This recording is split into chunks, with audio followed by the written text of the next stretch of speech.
refer to as the universe or as cosmos is essentially a complex amalgamation of forms. All these forms, planets, stars, the whole systems, these are all forms. When these forms evolve over a period of time to become efficient forms, seemingly perpetual, they have become seemingly perpetual in our experience because of the perfection of geometry that they have arrived at. It's not something that it suddenly happened.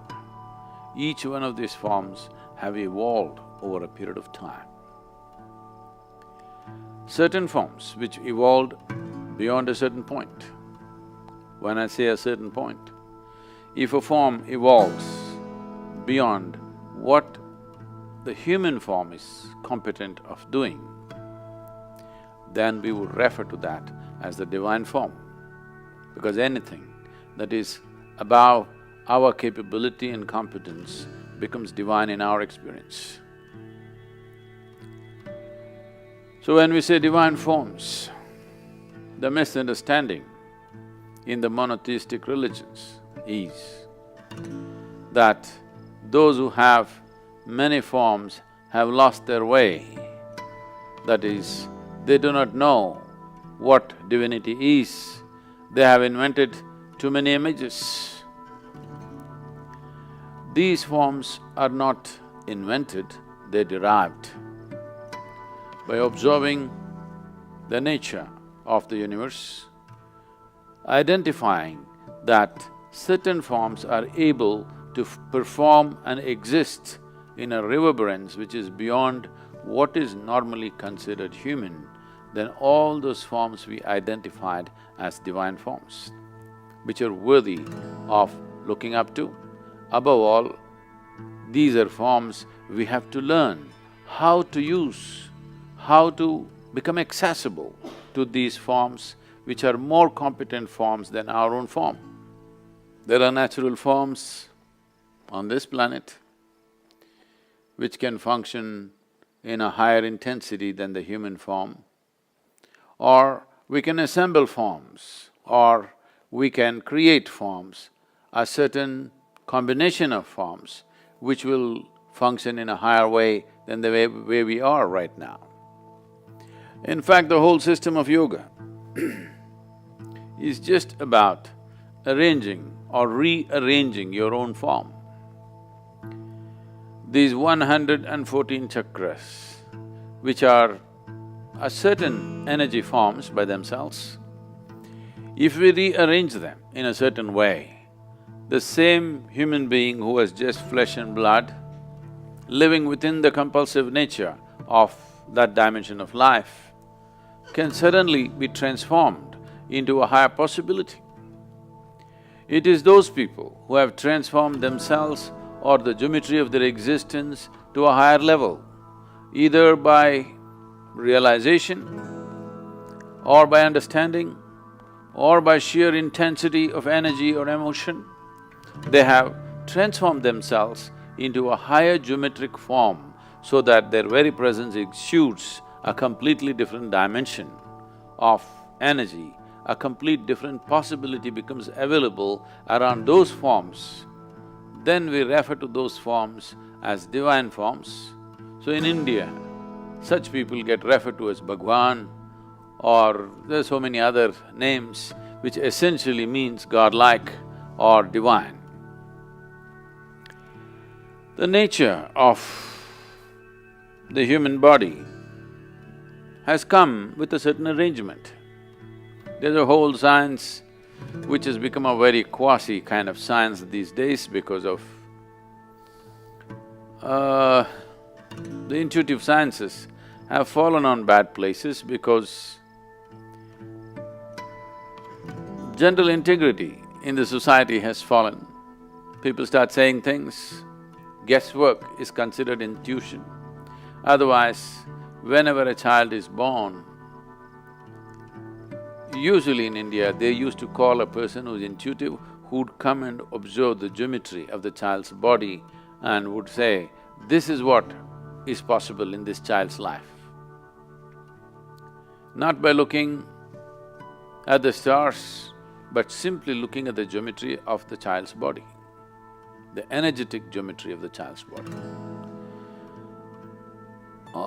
Probably most of you have heard about how a certain person predicted Gautama, the Buddha's future. He said he will either become a great emperor or a great saint. So this may, for logical minds, this may look like, oh, this is, come on, this or that. Both sides of the coin, if you say you're bound to be right. No, he's only talking about looking at the intensity of the geometry. He's saying, either in the material world he will achieve great things. Because he's a king's son, he's saying maybe he will become a great emperor. Or because of a certain observation, if such intensity is there in the child, why would he waste his time ruling over people? He would rather embrace them, which is more sensible to do. He would rather transform them, which is more sensible to do. So, he said the intensity is going beyond being an emperor. Being a king's son, probably he will become an emperor. But when I look at the intensity of the geometry, maybe he will become a great sage. Well, he turned out the other way around. He was not wrong in that prediction. If he had fallen back in his life for some reason, maybe he would have become a great emperor, a conqueror. Maybe he would have conquered many lands and become a great emperor.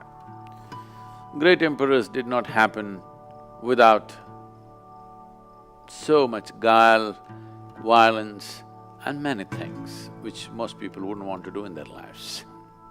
To be a great emperor, you have to do many things that a whole lot of sensible people will not be willing to do. So Gautama chose the other way around and the prediction was not wrong. The prediction is he is looking at the seed and this can become a great tree. So the geometry of the body, rearranging the geometry of the body is about creating a divine form from an ordinary flesh and bone system that we have. Is something wrong with flesh and bone? Nothing wrong.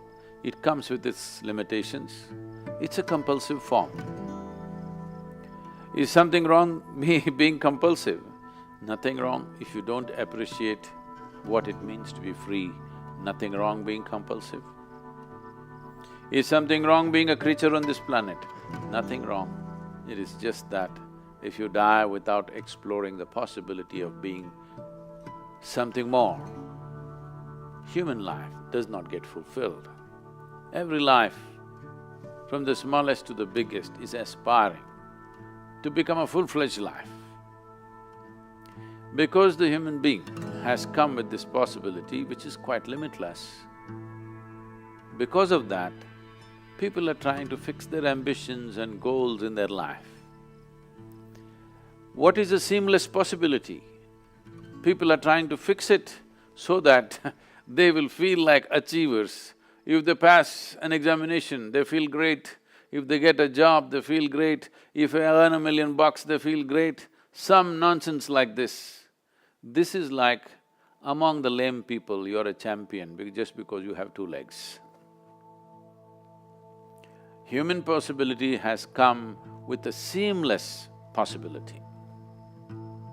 There is no way you or me can fix a goal, if I reach this, I'm done. It's a stupid way to culture one's life. If you arrange your inner geometry properly, this becomes a machine to go very far. How far it goes internally is entirely determined by the human being, the individual being. But how far it goes in the world are determined by the times, by the society, the social structures, so many things. You may get knocked down on the way, you may not get crucified, somebody may run you down on Highway 8. So, how far we get in the world are subject to many things. How far we get within ourselves is just a question of arrangement of geometry, understanding, realization, understanding and the competence of being able to arrange it. The whole yogic system, starting from the physical phase of asanas to everything, is essentially to reorganize or to re-engineer our geometry in such a way that it begins to function in a way that you have not imagined possible till now. To live your life beyond your ambitions. The stupid ambitions have come to you because of a limited society in which you're living. Based on that, if you are a little one step ahead of your neighbor, your ambitions are realized.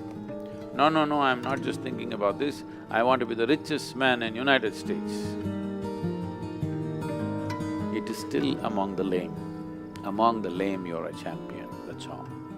So, a seamless possibility need not be encapsulated into something silly based on the circumstances in which we are living right now.